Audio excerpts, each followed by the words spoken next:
Сіз Италияда апельсин сауашы фестивалы болатығыны хақында естігенсіз бе? Бұл мемлекеттегі Иврия қаласында әр жылы февраль айында өткерілетұғын өзгеше дәстүр. Бұл фестиваль Иврия апельсин сауашы атыменен белгілі.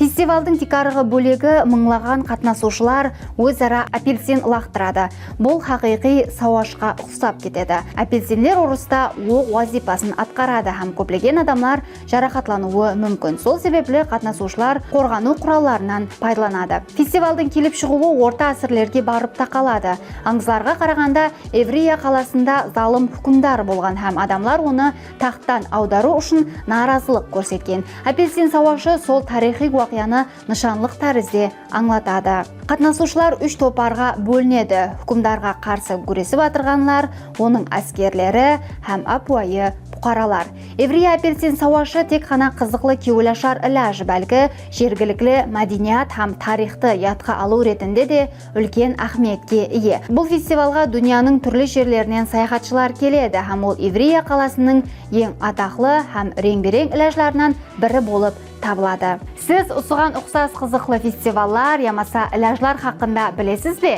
Пікірлеріңізді комментарийде жазып қалдырың.